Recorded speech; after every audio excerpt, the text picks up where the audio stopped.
Alright, remember start your video and you're all set, man. We have till 3 o'clock. Okay. Oh, dude, the thing don't come up on the screen. What's that? 2. Oh, 2? TXT. okay. It's going. That's the video.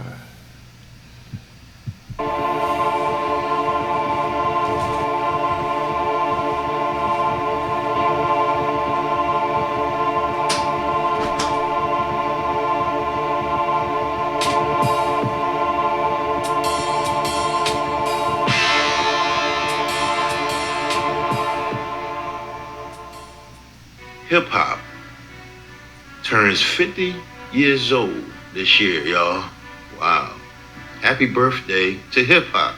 You know, as we celebrate the 50th anniversary of hip hop this coming August 2023, I think we also need to celebrate a beautiful black woman named Sylvia Robinson, who was responsible for bringing hip hop to the world on a big level.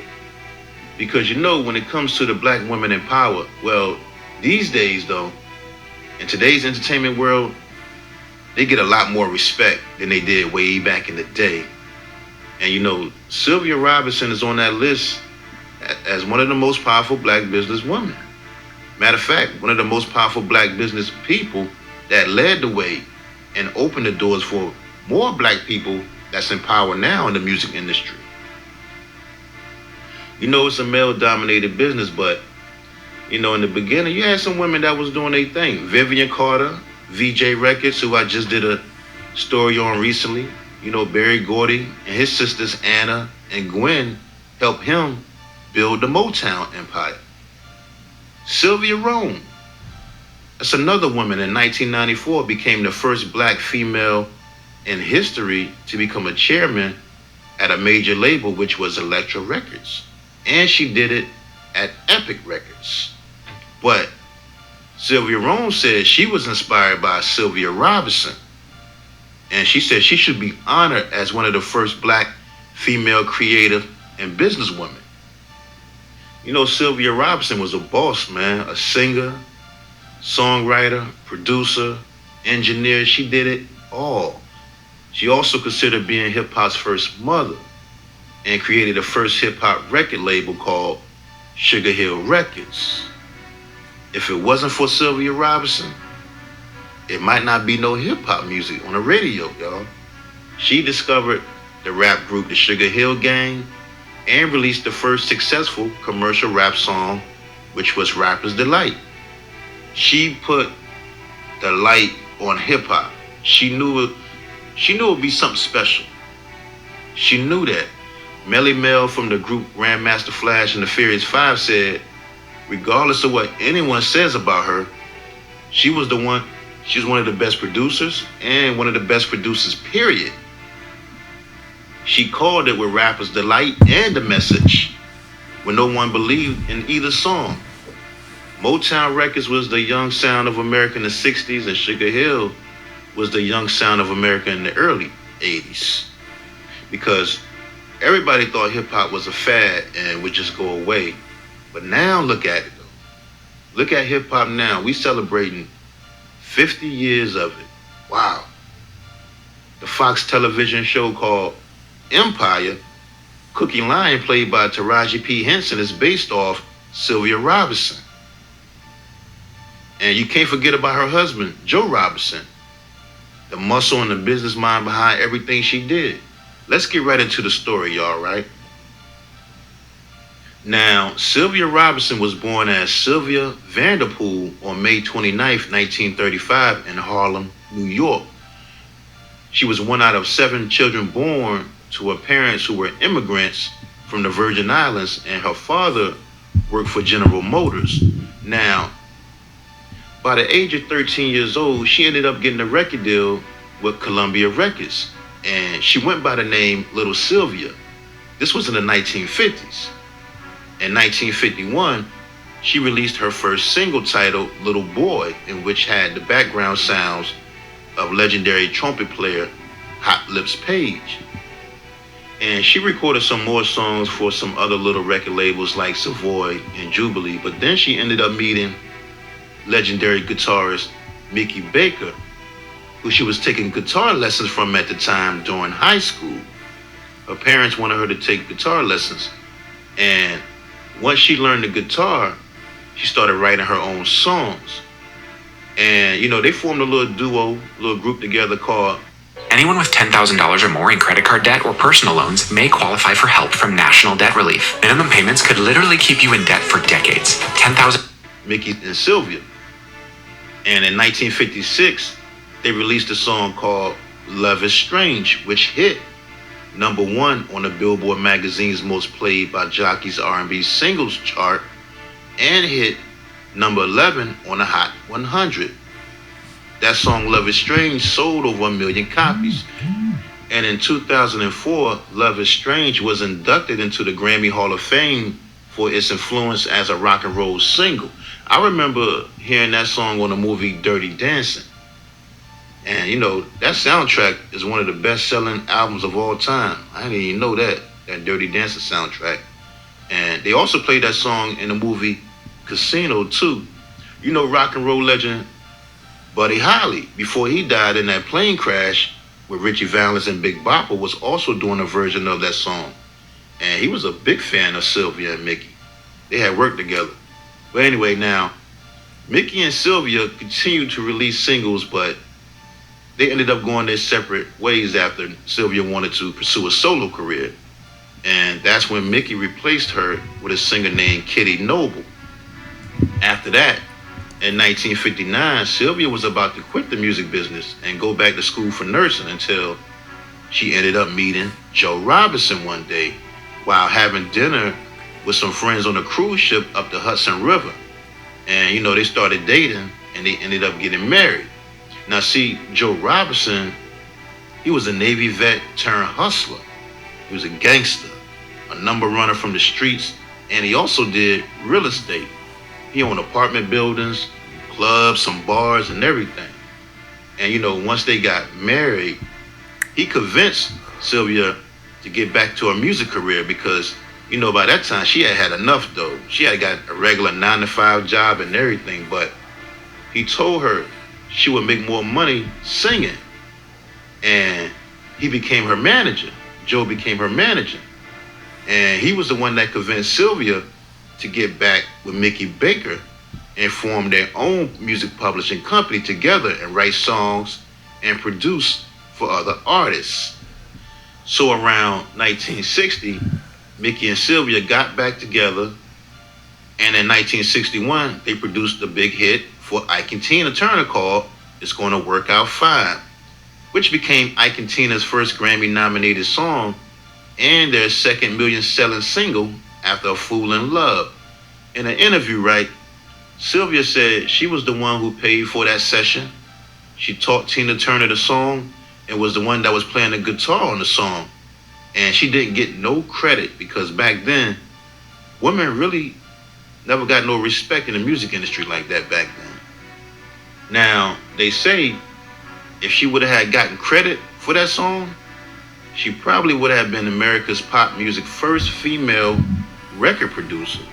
Wow. But around 1962, Mickey and Sylvia split up again, and she went on to do her solo thing again, and her and her husband Joe, they ended up moving to Inglewood, New Jersey, and they raised their family there. Around 1968, Sylvia and Joe decided to start their own record label called All Platinum Records. They had started a bunch of record labels. They had a bunch of record labels. Red Robin Records, Fairy Records, Fire Records, Stang Records, Vibration Records, Turbo Records. But All Platinum Records was the one that they really was focusing on at the time. And they started working with the R&B group called The Moments. And Sylvia wrote their first hit song called Love on the Two-Way Street, which spent 5 weeks at #1 on the Billboard Soul Singles chart and hit #3 on the Hot 100 chart. I like Stacey Lattisaw's version too, Love on the Two-Way Street, back in 1981. She also wrote the song called Shame, Shame, Shame for the group Shirley and the Company that hit #1 on the Billboard Soul Singles chart for 1 week and #1 on the Billboard Disco Dance charts for 4 weeks. Then Sylvia wrote the song called Pillow Talk. And with that song, her intentions was to give it to legendary singer Al Green, but he turned it down at the time because of his religious background. So she decided to record it and put it out herself. And in March 1973, she released the song Pillow Talk, which hit #1 on the best-selling soul singles chart for 2 weeks and hit #3 on the Billboard Hot 100. She was also nominated for Best Female R&B Vocal Performance at the 1974 Grammy Awards. Everybody think that that song "Love to Love You Baby" by Donna Summers was too sexual, but Pillow Talk was the first to have all that sexual moaning and stuff, that kind of stuff in it. I remember the song, they played that song in the movie Carlito's Way with Al Pacino. But Pillow Talk was a big song for her. And a lot of artists did covers of it, like Janet Jackson did a cover, Mickey Howard, and many more. Now, when Pillow Talk went #1 on the charts, Joe and Sylvia were flying high with success at that time. They had money coming in. They had even bought Chess Records catalog. Wow, I guess that was floating around at the time. This is the quickest way to clear out stuck poop. Fiber helps you poop, right? Nope. What about drinking all? So they had got the Chess Records catalog too at that time. And she continued to release more albums and release more music from artists they had signed.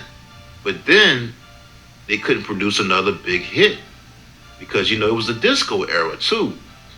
Disco music was running the world at the time.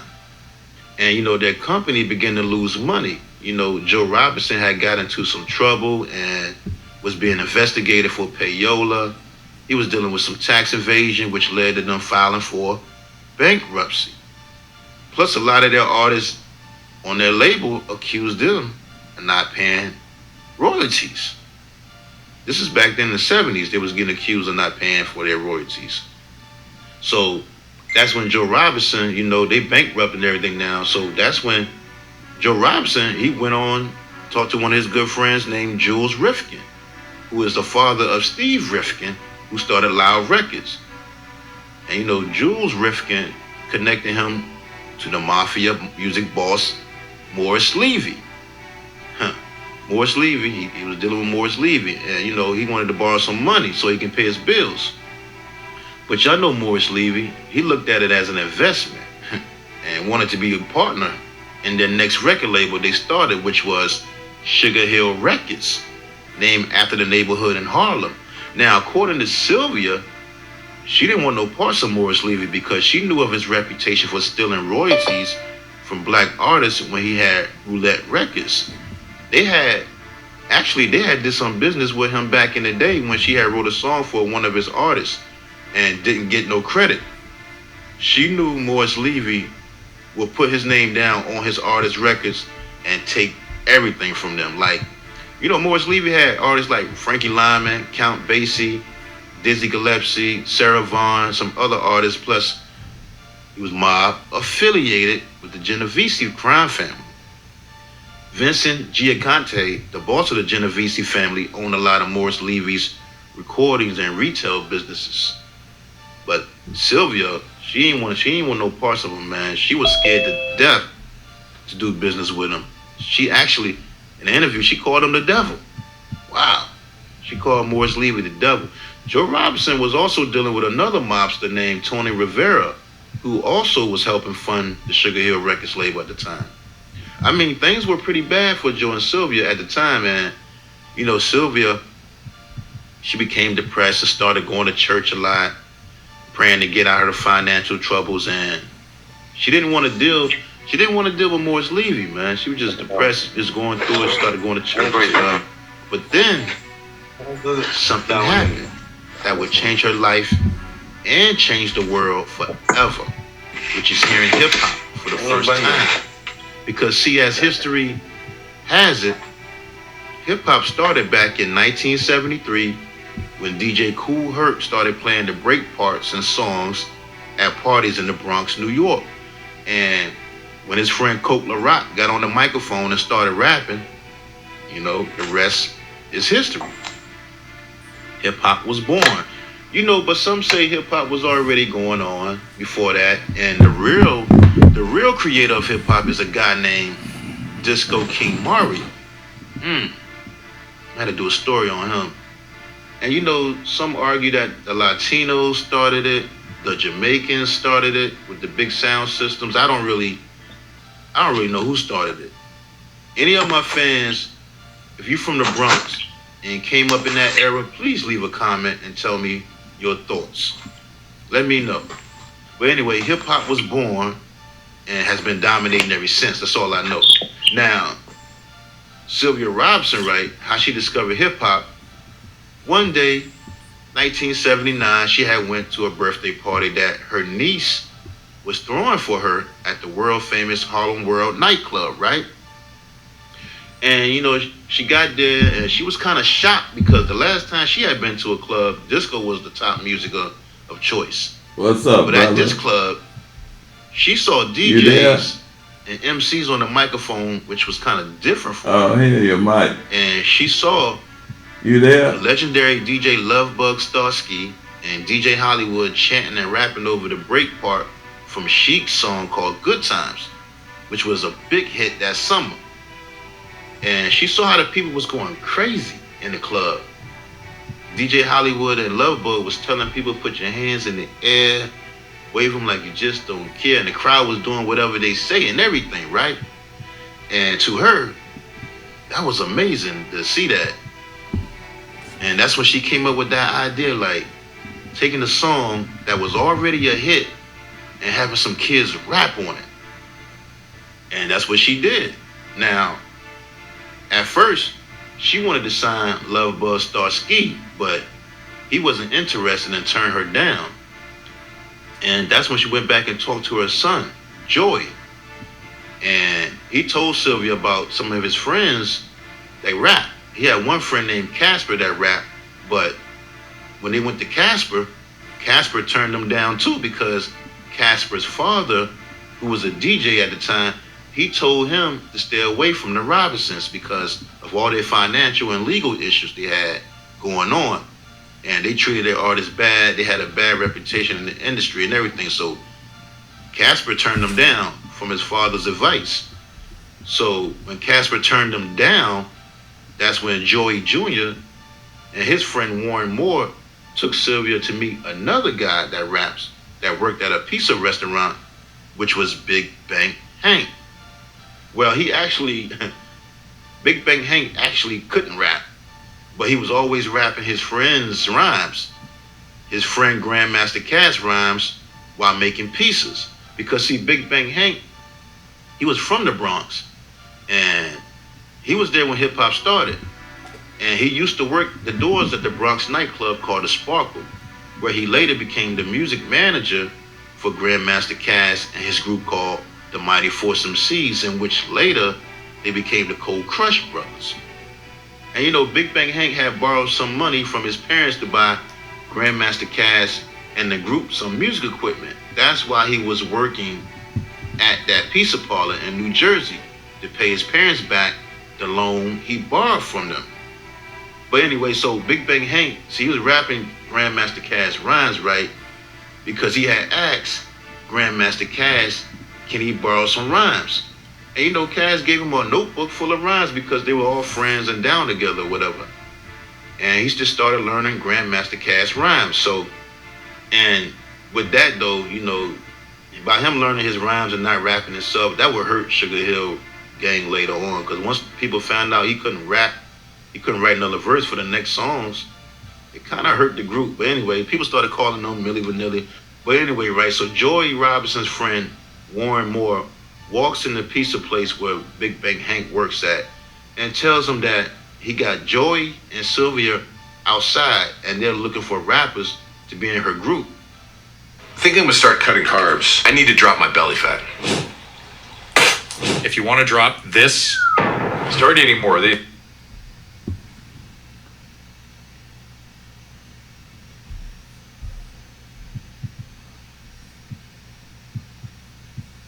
you go.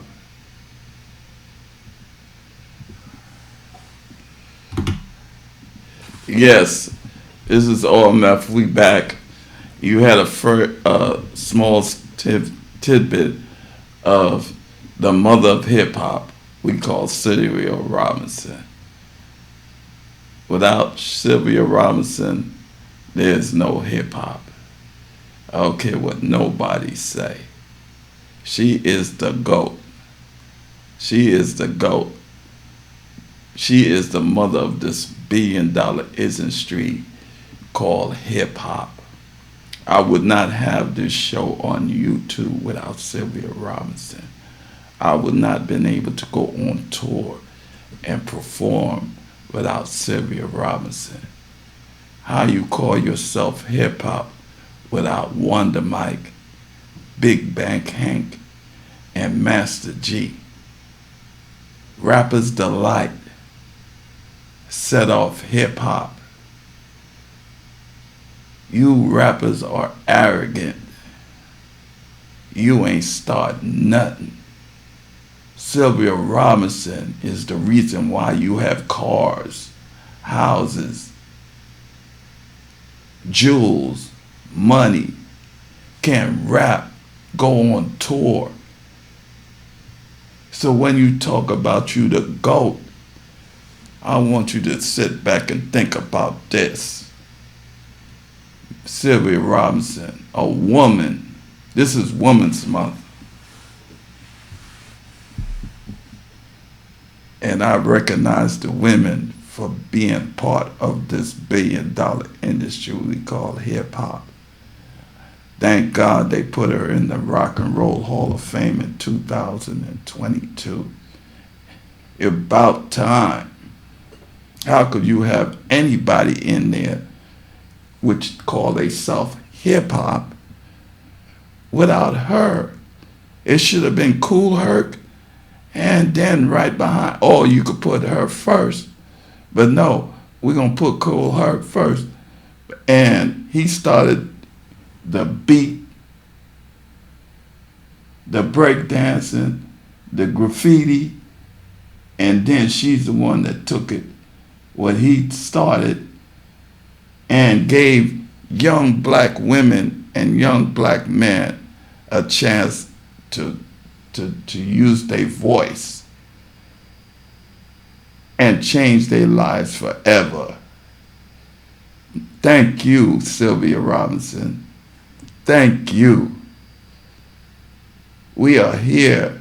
50 years of hip hop,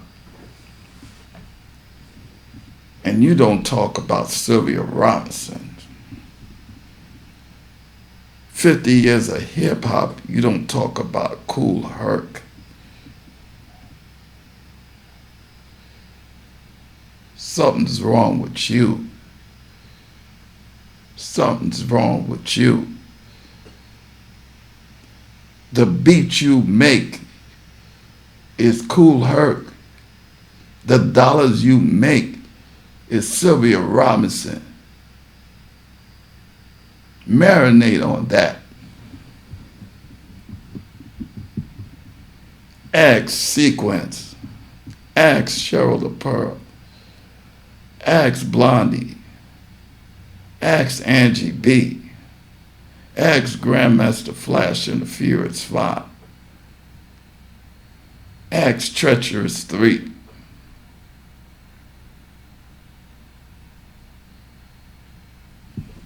Sylvia Robinson started it all.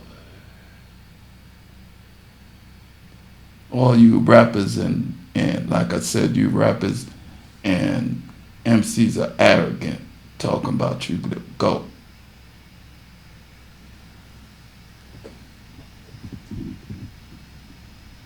You was a little kid. Some of you wasn't even born. Where were you when DJ Hollywood was wrecking Hotel Diplomat on 43rd and 8th Avenue in in Manhattan? What y'all know about the Hotel Diplomat? 43rd and 8th Avenue in Manhattan. DJ Hollywood. You talking about, he was Heavy D before Heavy D. What y'all know about Eddie Cheever? He was Biggie before Biggie. He was Biggie. He's the one that busted the flows. He was the social conscious one. DJ Hollywood was a fun guy. He made fun raps. Eddie Cheever did conscious rap. So y'all don't know nothing about him. But what y'all know about Reggie Wells? He's one of the first people that opened up a hip hop club called 2001 Odyssey in Manhattan. What y'all know about that? One of the first hip hops. And it wasn't no rapping then.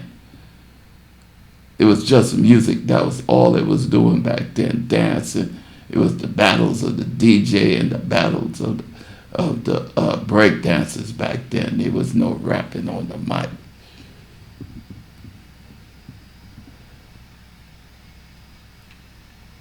And Sylvia Robinson came along and got three young brothers to bust a flow that changed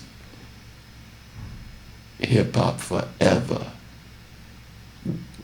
To the hip, to the hop, to the hippity hop, to the hip hop, you don't stop. Because what you hear is not a test. I'm rapping to the beat. There you go. He ain't say hip hop to the beat. He said rapping to the beat. Again, rap before hip hop. You had to rap. You had to have lyrics to rap. It's not hip hop. It's not the other way around. That's why I keep telling y'all. It was rap before hip hop. It was Sylvia Robinson before Def Jam. It was Sylvia Robinson before No Limit. It was Sylvia Robinson before Cash Money. It was Sylvia Robinson before Aftermath Records.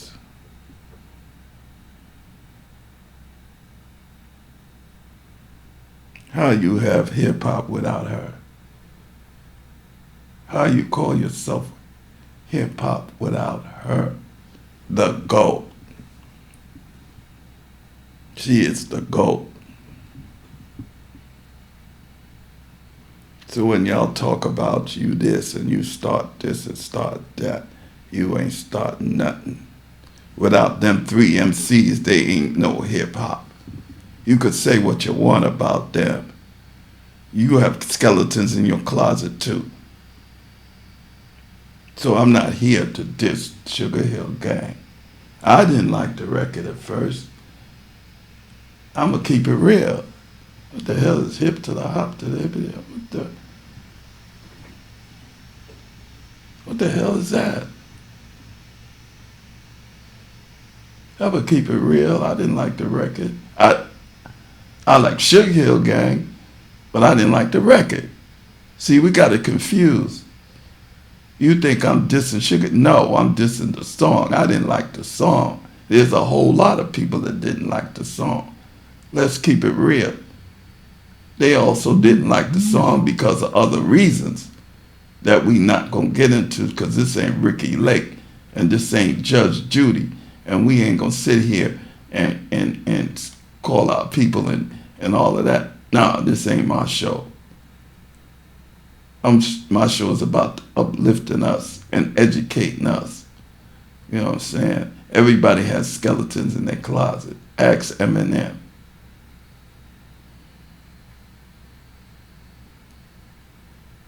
You need to come out the closet. Maybe you could solve some of your problems that you have in your life.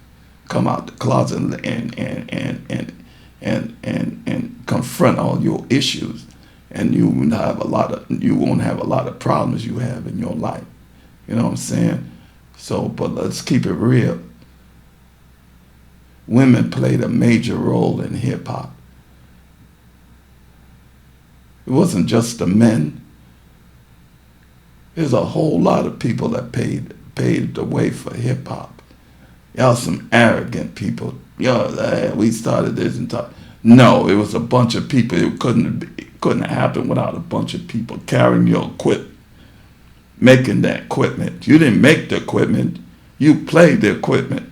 So let's keep it real. Somebody had to make that damn turntable. You didn't make shit. You didn't make them woofers, okay? Let's talk about that.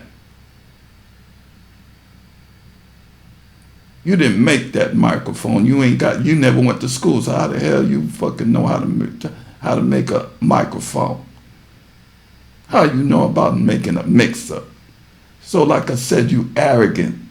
There's a lot of people that played a role that you don't talk about. You don't give us our roses. You know what I'm saying? That's what I'm saying. How you could rap without the beat? How could you rap without Cool Herc and the DJs? The DJs started everything. So how you the GOAT again? Y'all arrogant and a bunch of bullies. All y'all do is go around talking about you can't go here, you can't come here. If you say something about me, it's some dumbass words. You telling somebody they can't come here and they can't come here. You can't come to my neighborhood because I don't think like you, don't walk like you, don't act like you, don't dress like you. Who's you? Hip-hop is fun. Hip-hop is about some dumb words. Some words we made up. And y'all don't took it somewhere else because y'all got issues.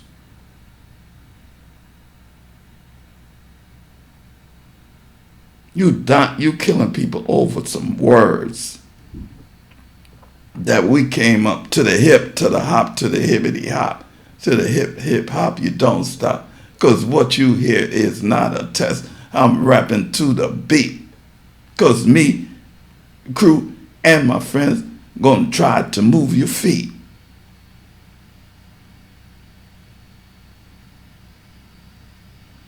That's how it started. Off the top of the head. Wouldn't be no hip hop without Big Wonder Mike, Big Bank Hank, and Master G. Rapper's Delight. Some simple words. And we $1 million industry right now that nobody plays a part. We have to pay to perform. 50 years later, we should be all prosperous. There's brothers and sisters that's working 9 to 5. 50 years of hip hop. There's only a few people that got some money. And we were suckers to buy the records. And now they got money and they don't think about nobody but themselves. 50 years later. Black Lives Matter, right? We got black people that can't get a record deal. Can't get paid to perform. We supposed to get paid to perform in 2024. 50 years of hip hop. How are you the only one that can get paid? How come you the only one could go on tour? 50 years later, I got a problem. Something wrong with me, right?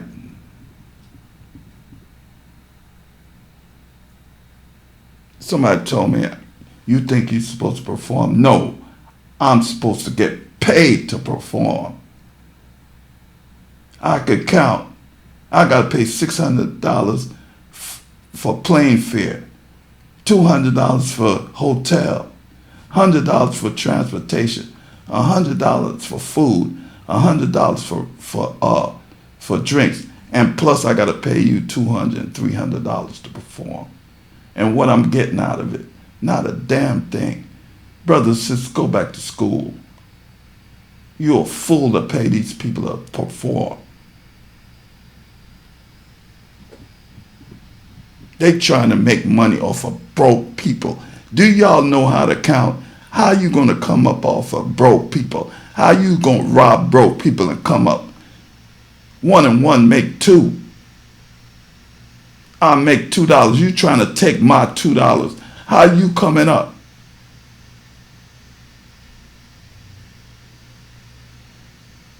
You the slave master and you black as hell. That's what time it is. You the slave master and you black as hell. You the one Malcolm X was talking about. He was talking about you. They said Malcolm X was a racist. No, he wasn't. He told the truth. Now he see. He talking about you, you dope dealers, you crackheads, you people that's not taking care of your kids, you women and walking around here with all different colors in your hair and think y'all look cute, taking off your clothes and disrespecting your own self and other people, disrespecting our culture, disrespecting our people that sacrifice their lives. That's what hip-hop is. I'm embarrassed. I'm disappointed. This is not what I do, hip-hop. This is what not Sylvia Robinson did. This is not what she did. She turning over in her grave, seeing what happened to what she helped start. To the hip, to the hop, to the hippity hop. Because what you hear is not a test. I'm rapping to the beat. Because me, the crew, and my friends are going to try to move your feet. Because I am Wonder Mike and I like to say hello. Simple rhymes. Hip hop. I'm gone. Thank you, Sylvia Robinson. Thank you for hip hop. Thank you for allowing me to have my show on YouTube. Thank you. We out.